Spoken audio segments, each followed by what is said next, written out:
10 a.m. or on YouTube, channel RJAM News. To all Teleradio Bandido viewers and listeners, you can now watch Teleradio Bandido on our new YouTube channel, RJAM News. Hit the subscribe button and like the video. Don't forget to click the bell icon so you get notified when a new video gets uploaded. Don't miss out on our dynamite lineup.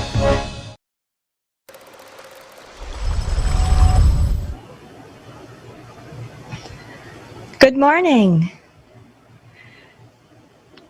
Good morning, Manila. Good morning, Philippines. Good morning, world, and welcome to Education Radio.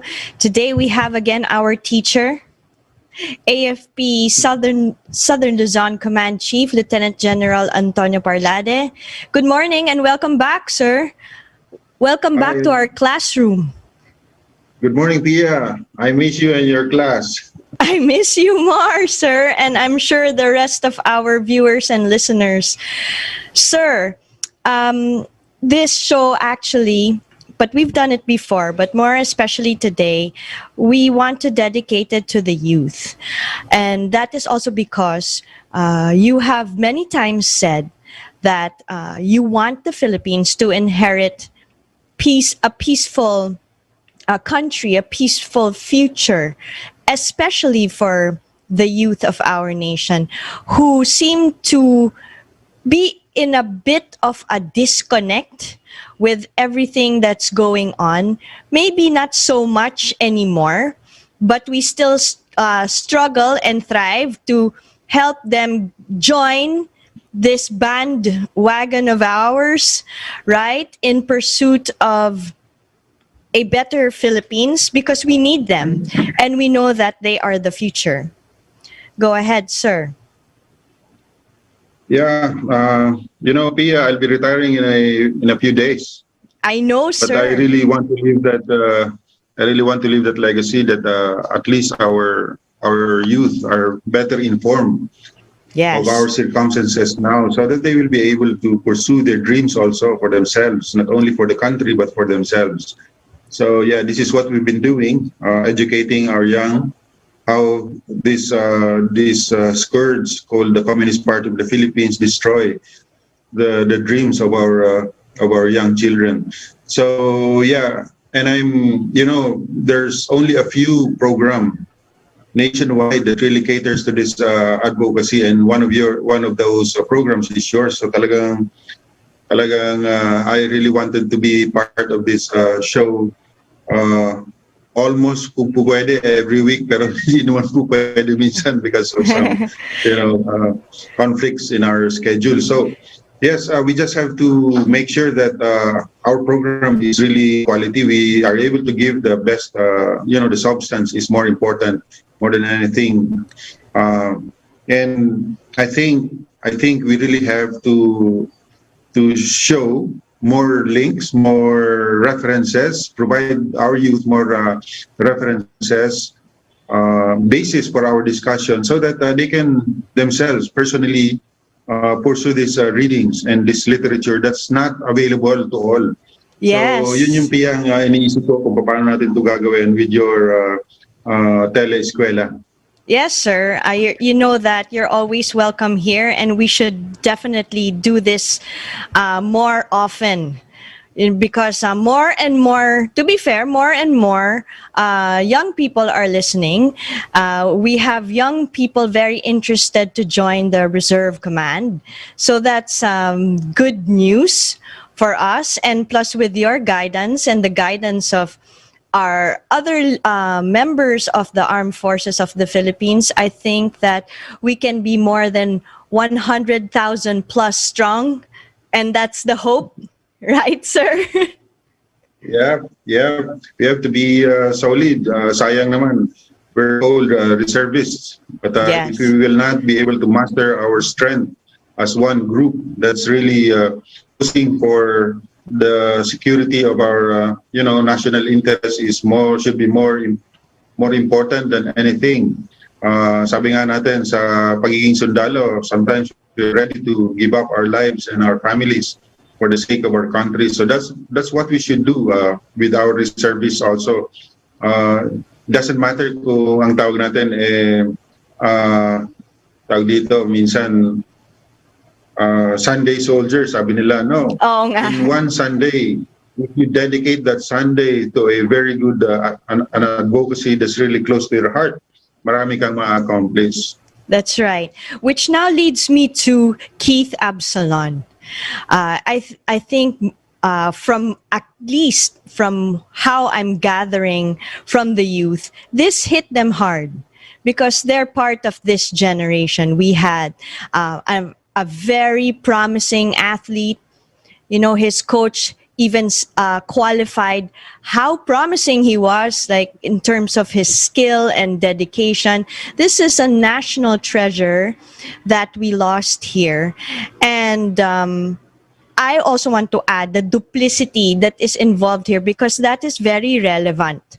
While we have the Communist Party allegedly or supposedly apologizing, right, for what happened, it bothers me, and I think it should also hit, you know, the youth especially, as to why we keep saying that there exists this duplicity in their organization. Because how can the NPA, okay, ask for forgiveness when they recruit, right? When they recruit, when they use young people, and with or without Keith, we have had many incidents of young people being killed. Yes, that's right, Pia. This is really hypocrisy, you know, saying they're sorry, apologizing to the family, apologizing to the other members of the playmates of the teammates of Keith. Pero it's hypocrisy because the thing is, tama yung sabi mo, if they really care for these people, and why are they continuously recruiting very young children? Sabi ko nga in my interview last night, until now there are recruits as young as 14 years old in Mindanao, 14, 15 here in Luzon, especially in the islands. There are recruits as young as 15. And by the way, Pia, they're not actually recruiting. They're kidnapping these children. They're forcing them to serve in the NPA because not so many of our children now would accept this ideology. It's no longer no longer about ideology. It's about making sure that they have the numbers. So if they have to kidnap people, like invite children to bring their goods up in the mountains and then prevent them from going back to their families and doing that for the next 2, 3, 4, 5 years, that's kidnapping. That's not recruitment. So this is what's happening. But going back to Keith, you know, Keith gave up his life, and it took a Keith. Sabi ko nga, it took a Keith to make people understand that this is these atrocities of the NPAs are happening. Many of our children, especially the millennials,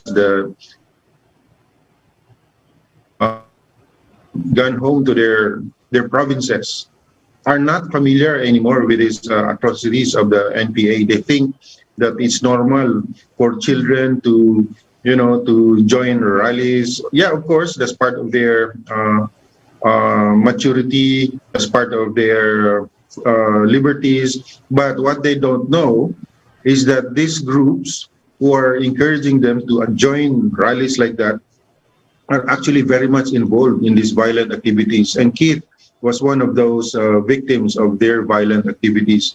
So it took a Keith for many people to realize na, yeah, I think the government is right. Madami nang nadadamay, madami nang napapatay. At totoo pala na may NPA. You don't see it in Manila, but it doesn't mean that because you are not seeing this violence in Manila, it's not happening. No, it's happening every day, almost every day. It's not only land mining civilians, it's also ambush of civilians. I'd like to emphasize that, because they're not only ambushing convoys of military and police, they're hitting civilians too. And I think everyone heard about the burning of this business in Surigao, wherein civilians were also trapped inside and killed. So a lot of these things are happening. Incidentally, some of our children, some of our netizens in Metro Manila doesn't believe or are not so convinced that these groups are really creating chaos in the countryside. So through these programs, we just have to really continuously inform them the real score outside. Plus, of course, we have to give them the new developments, like that right now we're counting around 247 surrenders in Southern Luzon Command alone. Calabarzon alone, and around 500 in the Bicol region alone. So ganon kadami na din ang nagsusurrender, and this should give our youth here in Metro Manila. I'd like to focus really on our children, our young in living in Metro Manila, kasi sila yung medyo disconnected sa realities on the ground. So these are very good developments, and they should understand. So it is true, there are people, hundreds of them surrendering. So it must be true that this CPP has an armed component, and right now you see them coming back to the fold of the law. Yes, that's it. In fact, I also read in an article from the Philippine News Agency with regard to this. Now, what we have to understand, these atrocities are happening because, and as you labeled, it's there's desperation on the parts of the communists and these terrorists because of the people who are coming back, the surrenderies who are coming back to government. And we'd like to emphasize that, sir, because some of the youth especially don't also understand, like what we've been saying, because of that disconnect, why these terrorists or communists are coming back to the government and why they were against the government in the very first place. Yes. I've been reading some messages. I have so many messages sent by our netizens, and especially coming from parents, mothers, whose children are missing. And the common denominator actually that I saw is that their children have some psychological imbalances or dysfunctions. So this confirms our previous assessments that many of these children really are being taken advantage of by the CPP. They choose these children. Ito, may mga problema sa pamilya, may problema sa bahay, may problema sa kanilang mga boyfriend, girlfriend. Ito yun. These are the people that they are targeting. So I don't want to name this very popular this personality who's been involved in this recent but what I found out is that she too comes from a dysfunctional family. Nag-suicide pala yung kanyang tatay, and then yung uncle niya ganun din. So may problema sila. So these are the kind of people that the NPAs, these recruiters of the New People's Army, are targeting. Kasama na doon yung may what do you call this, HDS, what's that syndrome where in ADHD? ADHD, yeah. Okay. Yes. So, yung mga learning disabilities, alam din nila yon, like nata-target din yung mga kabataan na ganon. Okay.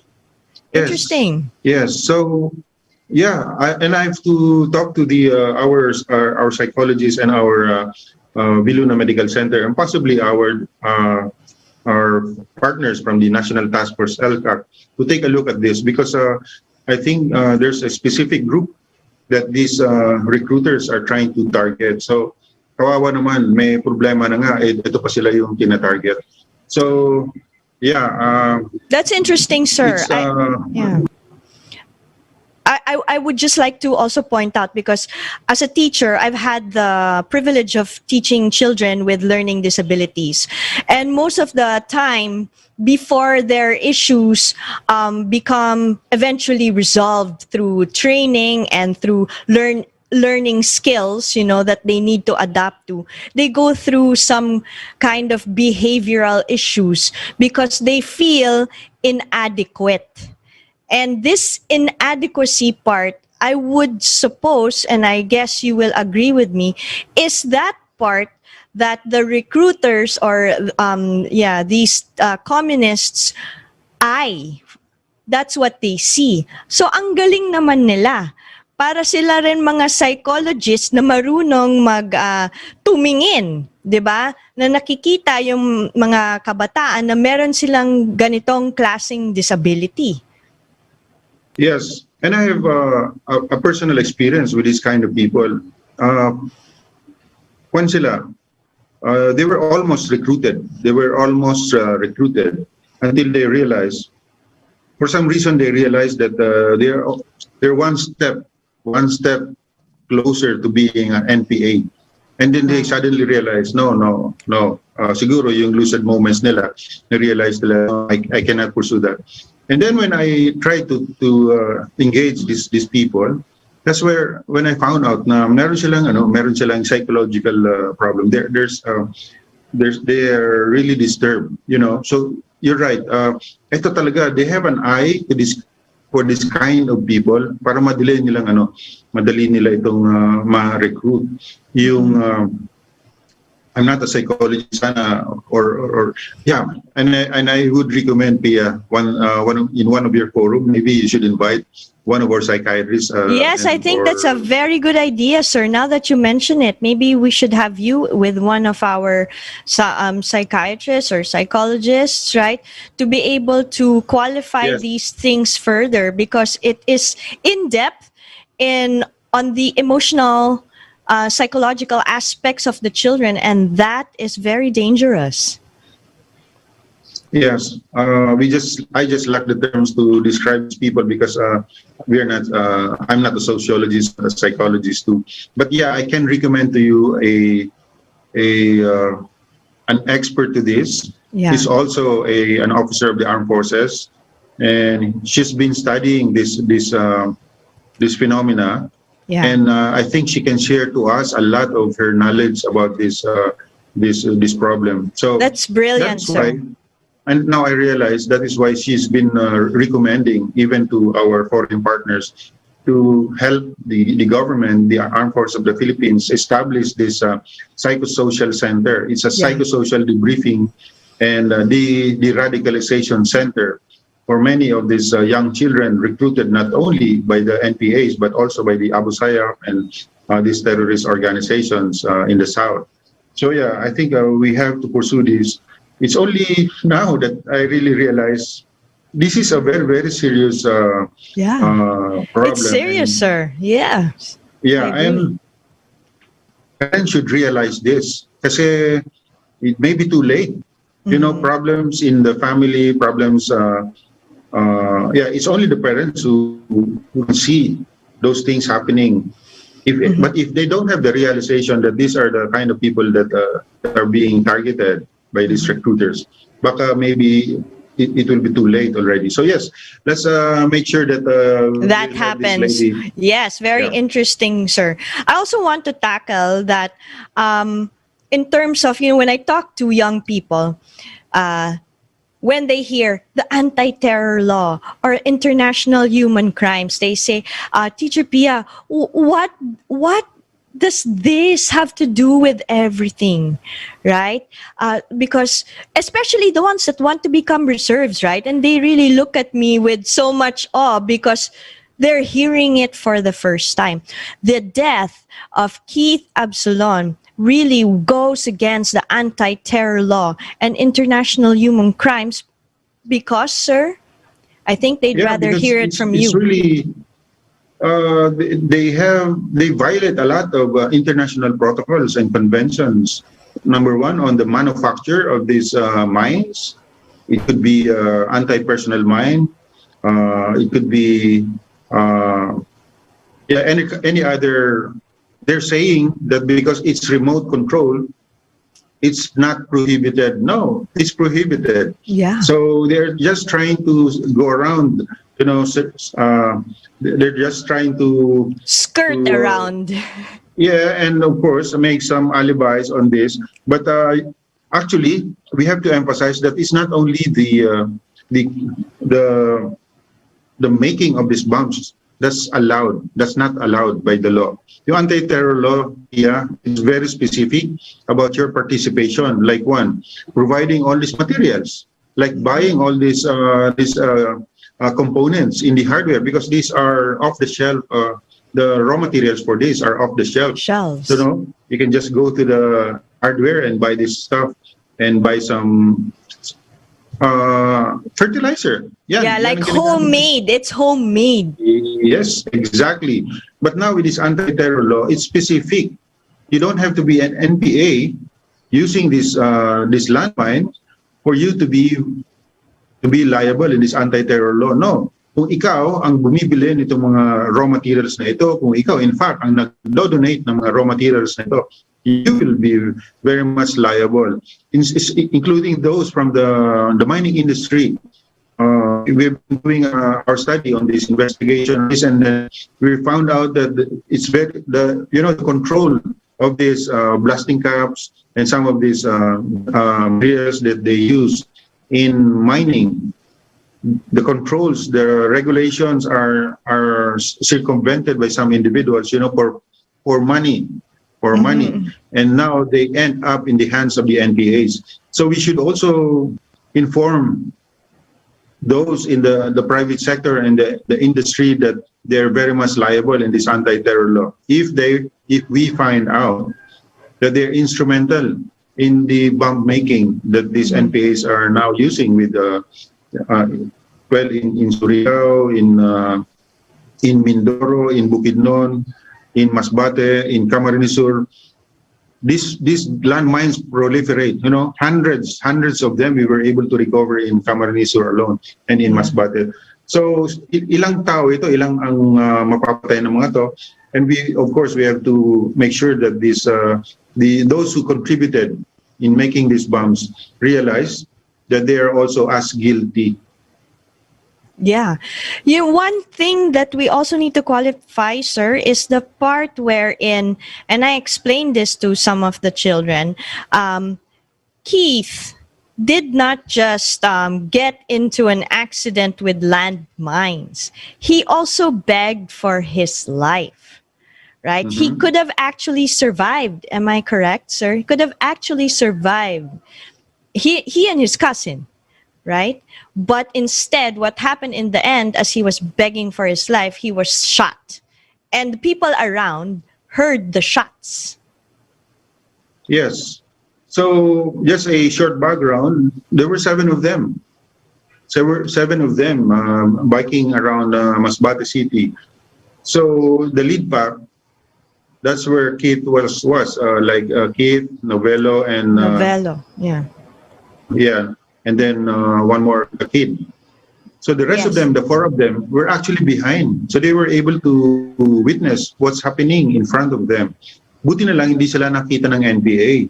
Baka sila binalikan because they are witnesses. But they were seeing what's happening. Siguro mga a few meters away, and they were hidden in the bushes. When they heard the blast, of course they dropped, and then they hid under the bushes because they know it was an NPA attack.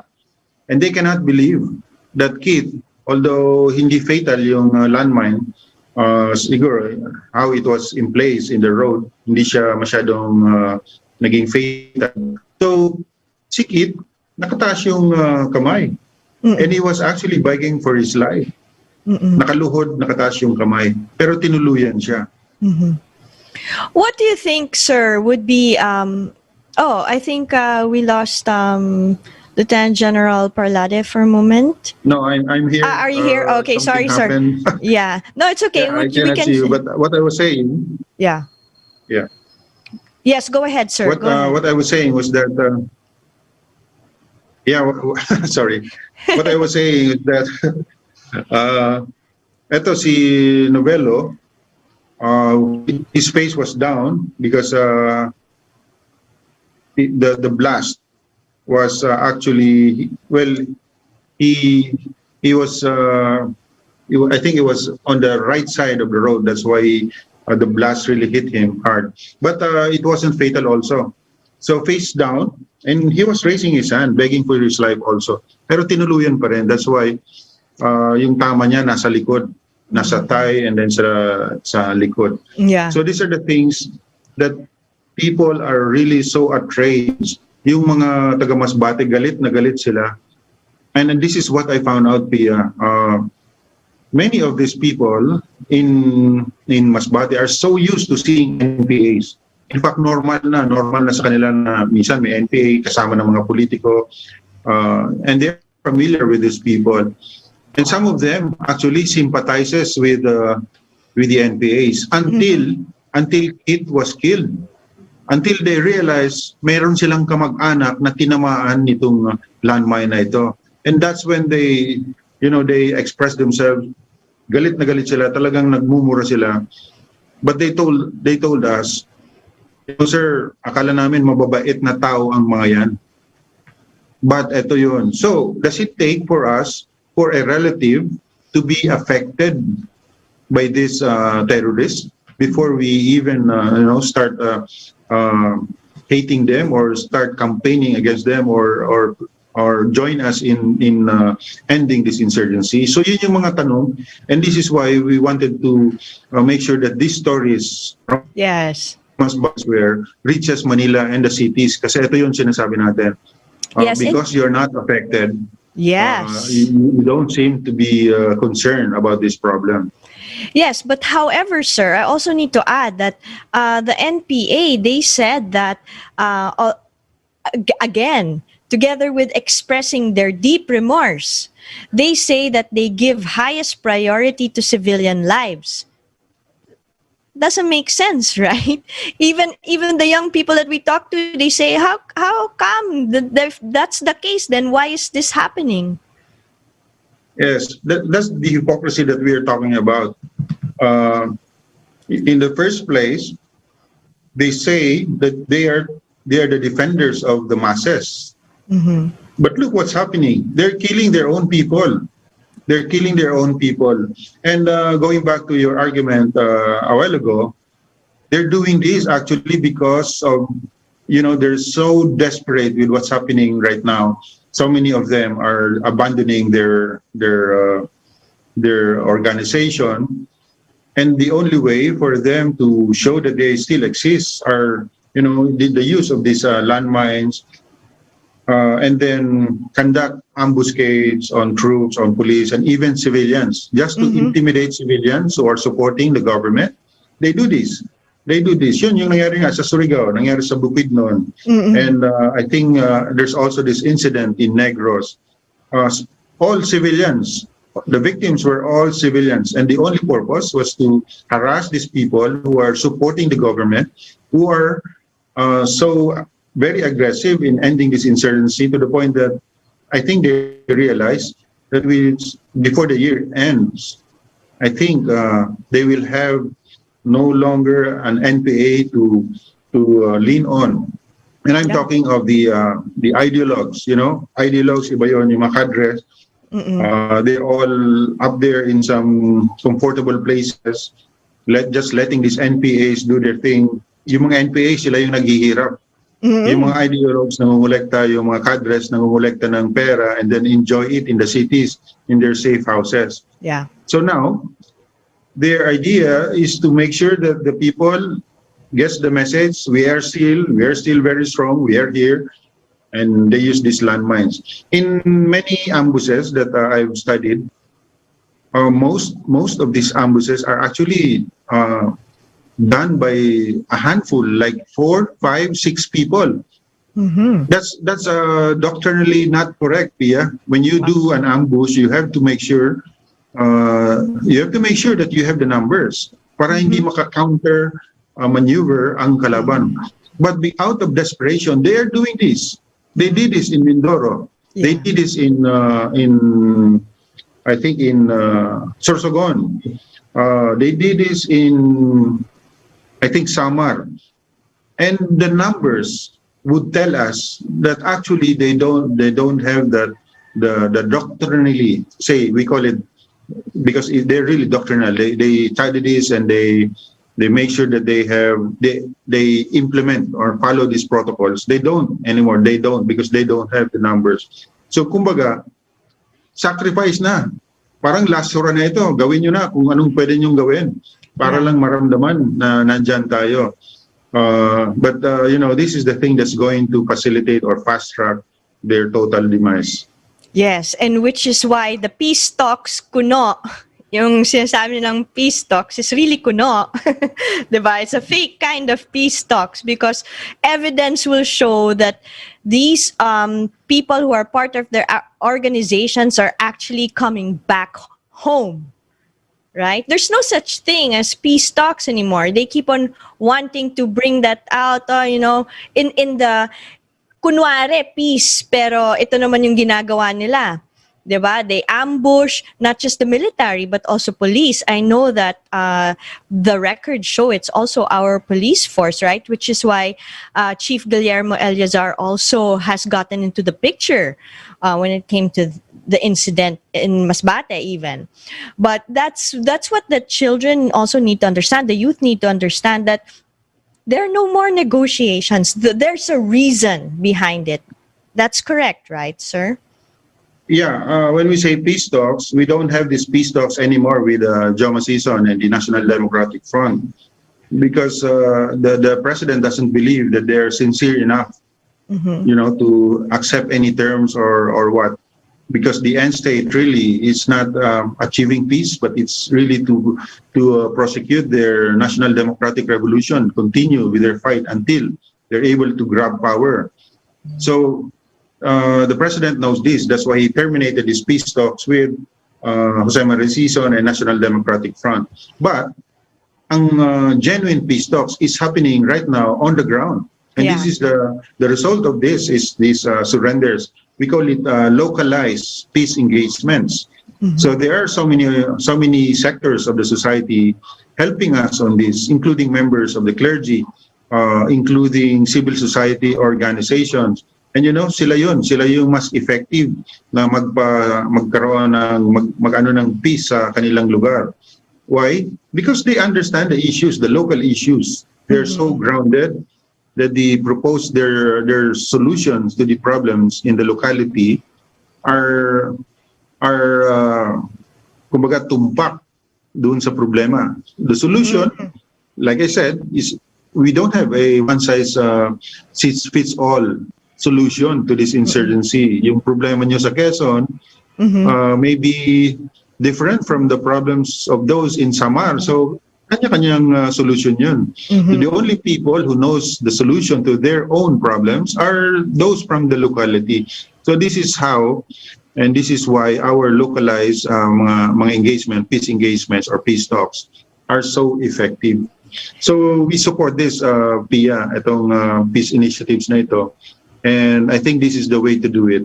Yes. And that is why the people at the national level of the Communist Party, they are now trying to push for a national peace talks.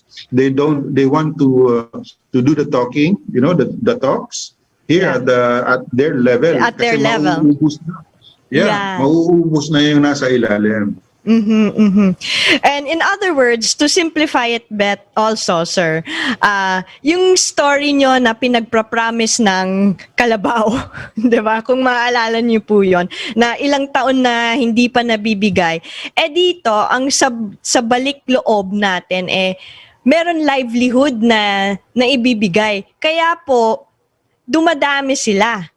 Right? Kasi dito, nakikita nila, tutupad pala ng gobyerno itong mga pangangailangan natin. Especially dun sa mga far-flung areas na yung kalsada, hindi okay. Siyempre, yung transport of goods, apektado, di ba, sir? Yes. The Barangay Development Program, this is really our best approach to end this insurgency, because their problems before, the lack of the presence of government and the lack of government services in those very remote areas. Eh ngayon, nandyan eh. Can you imagine each of these barangays getting 20 million? So the first 822 barangays will receive these services together with the benefits for the former rebels, yung mga nagbabalik loob. And you know, Pia, each of these former rebels receives around 834,000 worth of program like housing. Meron silang farm, meron silang farm implements, animals for their livelihood.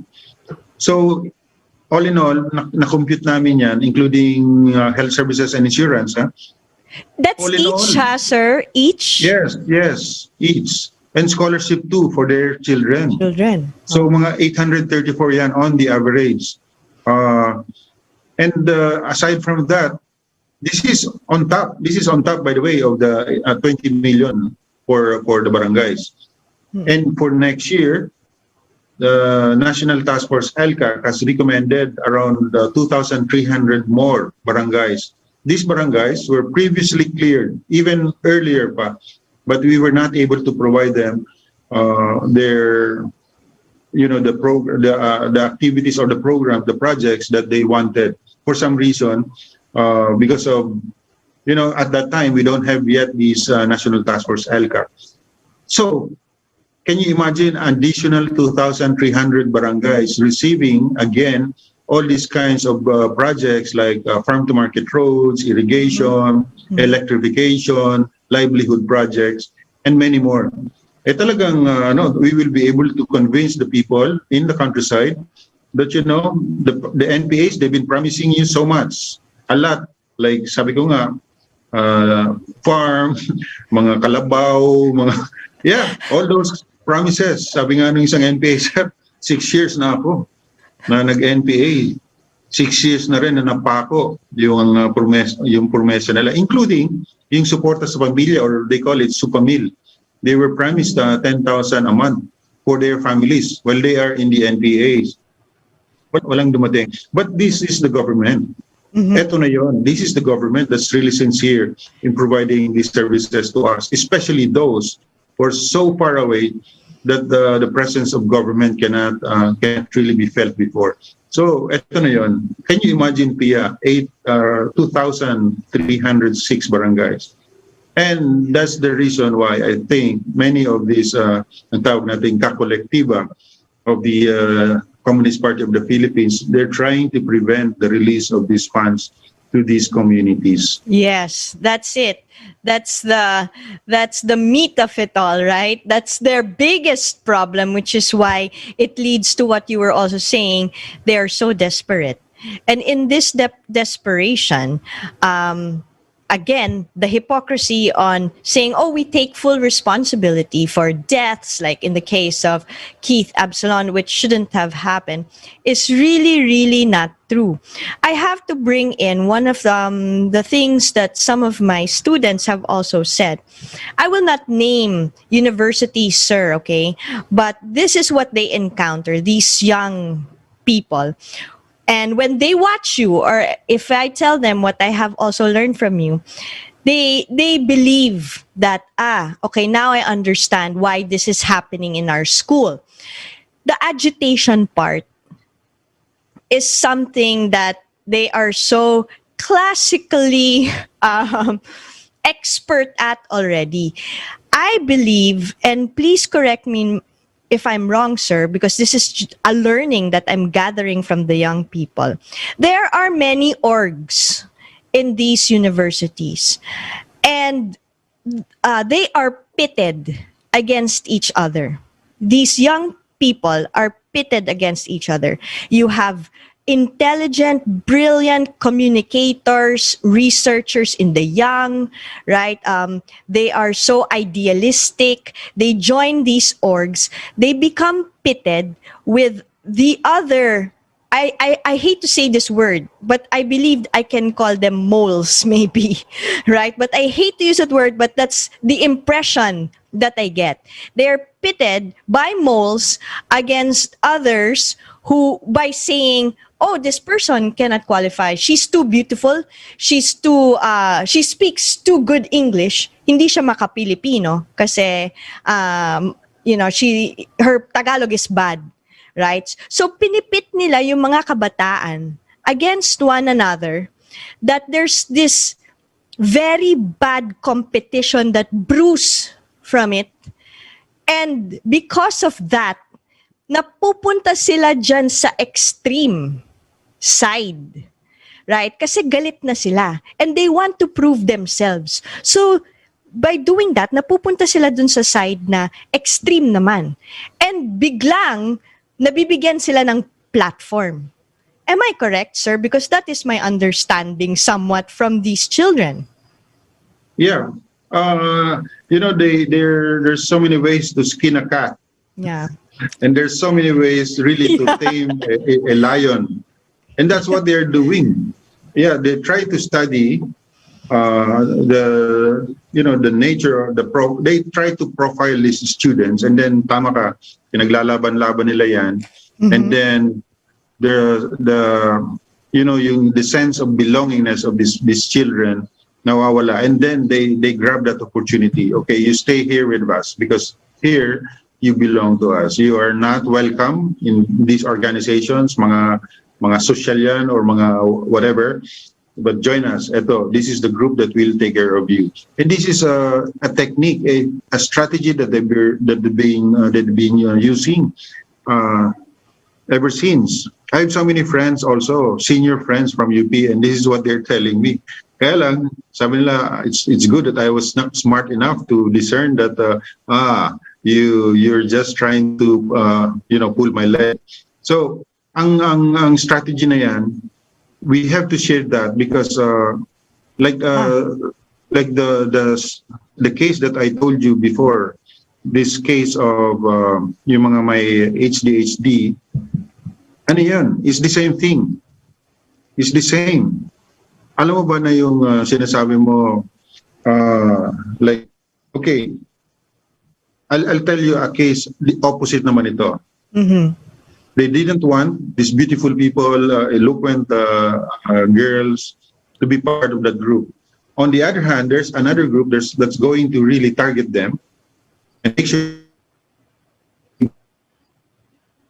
to inform you this, because they really exploit these girls to encourage more men and young boys to join them.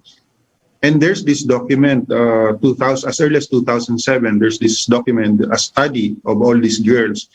And it was confirmed that it was a deliberate plan on the part of the CPP to target these beautiful children, very smart children, and then bring them to inside, make sure that they are recruited in the organization and then get exploited there. And this research was a product of so many interviews about these former rebels, mga bata, mga babae. Mm-hmm. And sadly, talagang sexually exploited sila doon. And that was the intention of recruiting these children. Mm-hmm. So they do it so many ways. They try to isolate you because you're beautiful. And then they try to get you also because you're beautiful and they needed you for some other purposes. So ganun ang sistema nila. That's so evil, very sir. That's evil. It's so evil. It's really so evil. Then on the other hand, what the young people are now figuring out, because I love it when they ask questions and we should just really let them ask, diba? Para we can answer them, especially you, sir, since you're more of an expert here than I am. But what they are figuring out right now is, okay, so you have the people on the ground working on all of these things on the ground as communists. But then you have this other part where you see them as legislators or as lawmakers, right? And they're saying they're all one group. They're all one group, but they have this protection from high above, right? They serve. They're actually elected officials, and they actually proposed, like let's say in the incident of Keith, to investigate. But mag-investigate ka, pero wala naman mangyayari. Right? So they're saying, what is the turnout of this? Right? It's very confusing for young people because they feel that elected officials should protect them. And at the same time, they're recognizing that they're all part of one organization. Yeah, and let me just emphasize this, Pia. This and I'm going to name this Makabayan Black. They are not elected individually. They're not. Remember, they're all party list. Yes. Because if you let them run, well, for instance, one of them has been running. Well, most of them run as senators, but none of them won. But they can only win as party list. Why? Because their votes come from their members. So who wins, or which the organization that wins, okay, gets a nominee, and that is how they are able to penetrate Congress. So that's different when you elect directly a congressman to represent you in the district. You elect the person. You elect the This person. This one, the party list, they elect the party list, the party. And then the party is the one who nominates whom to send to Congress. So there's a big difference there. Yes. So that is why they are able to get votes, because they win people over, they attract people by joining these organizations and then let them vote for their nominee. In fact, sometimes they don't know who their nominees are. They just vote. Yeah. They just list this, vote for this party list, the number of this party list. Yes. And which reminds me, Pia, that in many interviews, last night again, I was asked, so what's the problem with communism? Because communism is legal. Yes, legal. But right now, it's not. It's a terrorist organization because it's been designated by the Antiterror Council as a terrorist organization. We're just waiting for the prescription of this organization. So there's this notion that joining the Communist Party is legal. Well, it used to be legal. Remember, after the subversion law, legalized talaga yung when subversion law was repealed. Being a member of the CPP is okay. But again, the purpose of that party list law, the purpose of that is to encourage these people to join the parliamentary struggle and abandon the armed struggle. But what happened? Wala, nandyan sila, congressman sila, they're part of the legislative, and yet they have not abandoned the armed struggle. And that is the reason why, until now, they cannot denounce this New People's Army. They cannot condemn the atrocities, the violence of this Communist Party and the New People's Army, because until now, they're trying to push for armed struggle while fighting in the halls of Congress. So that's not fair. So this is the anomaly that the people are watching and seeing every day. This Makabayan Black rubbing elbows with the elected senators, elected congressmen. So people think, I think they're okay because they're friends. Maybe they're harmless. And that's the mindset that our people have right now, until the NTF-ELCAC was able to expose many of them. So yun. We just have to continue providing information, sharing whatever we know about these groups, so that people will be enlightened and they will be able to discern which of these. Yeah. Yes, sir. So you mean that when these groups become prescribed, by the time that we get to the polls, we'll be more aware, especially the young voters. If I remember correctly, the COMELEC just recently said there are 4 million more voters. And I'm thinking in my mind, this could be the very young people, the younger ones, the younger generation. Yeah. So it's really, it will work both ways. It will be advantageous to us. It will be disadvantageous to to them. I mean, to these front organizations. But I think the objective now is to disqualify these organizations even before election comes. Yes, So yes. right now, two of them have been filed disqualification cases. I'm referring to Kabataan and then the Gabriela. Gabriela recently, I think the the National Security Advisor and the NTF Vice Chair, Secretary Esperon. Yes. So he was in this court hearing on Gabriela. So right now, dalawa pa lang yan, Pia, but we have so many evidence against these organizations and these individuals. Slowly, unti-unti lang natin, after consolidating these pieces of documents, including judicial affidavits against these other organizations, maybe in the coming days, yun na rin yung gagawin ng NTF LCAC. They will file disqualification cases against the other party list, so that come election time, hindi na sila kasama sa race. So yes. why are they, by the way, why are they being disqualified? Number one, for receiving foreign funding, which is not allowed by the Omnibus Election Code. And secondly, for getting involved in violent activities. So yun. They're liable for both, kaya madali natin silang ma-disqualify. Yeah. I agree. That's a very good move, especially for the new voters coming in, right? I hope that we can get this done before elections. I have to also mention, sir, that is it not that on the same day that Keith Absalon and his cousin were killed, a Globe Telecoms tower was also destroyed. I say this for the information of everyone because people have to understand that businesses or progress in terms of telecoms are also being affected by these groups, so that we lose the information war. Pretty much that's how I see it too. Yes, it's progress and that. Yes, sir. There's this incident, this burning incident of a cell site. But the purpose of that burning incident is to attract the police in doing their investigation and then hit them with their landmine. There's a landmine installed near the Globe Tower.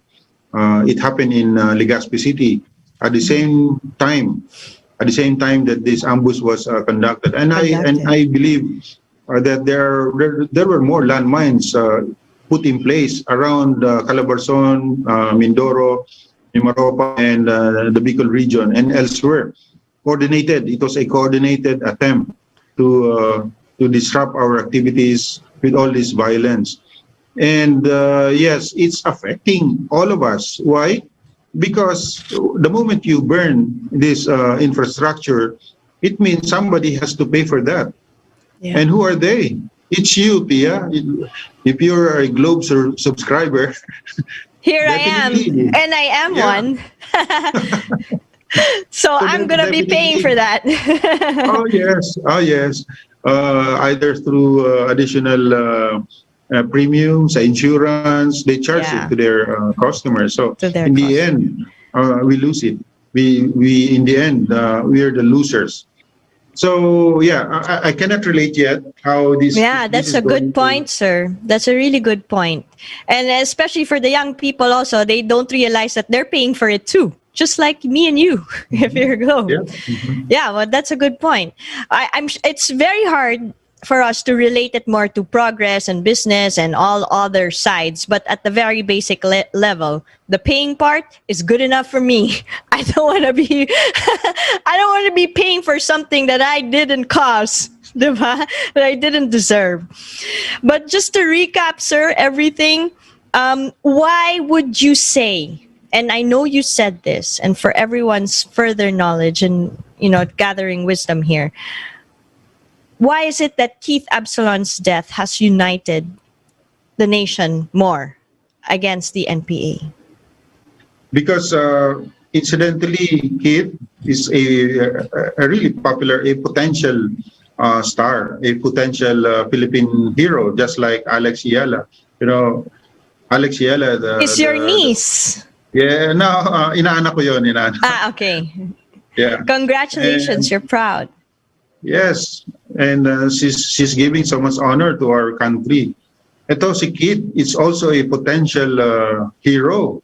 And it took a kid really to awaken our netizens, our ordinary citizens, that anybody can just, you can just be killed with any of these landmines. Hundreds of them, Pia. We can no longer count were made by these NPAs. They're lying down somewhere there.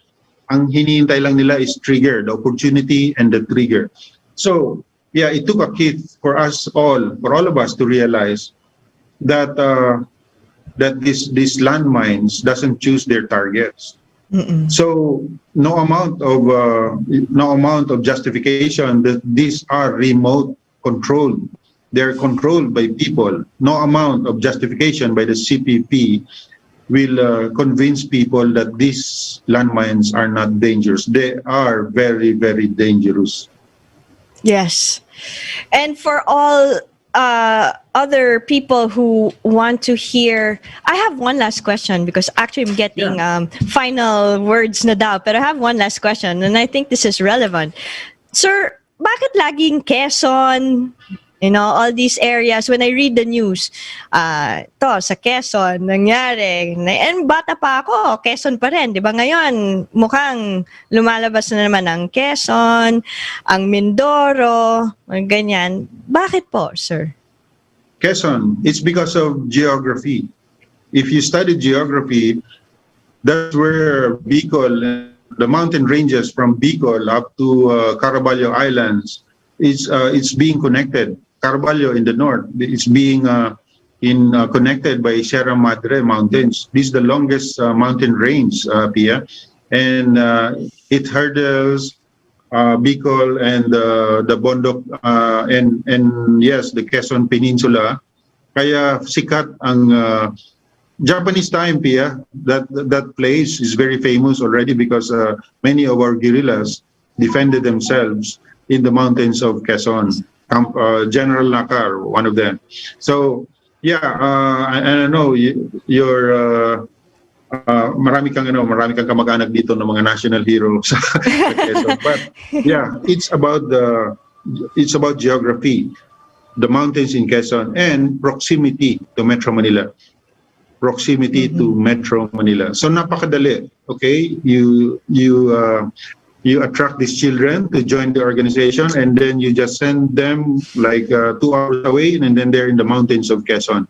So ganun. That is why Quezon is very important.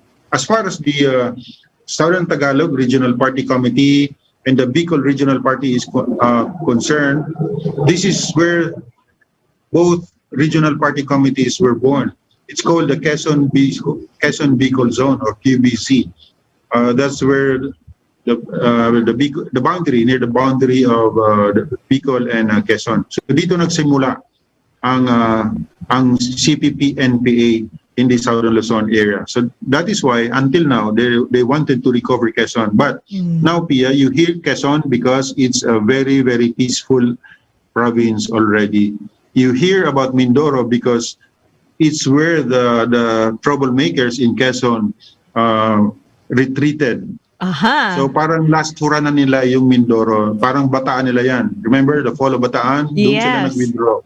Because they feel the heat in Calabarzon. So now they have decided to reposition their headquarters in Mindoro. Pero hindi na natin sila pababalakin dito sa mainland. And the island of Mindoro is also a perfect area for them to be decimated. Why?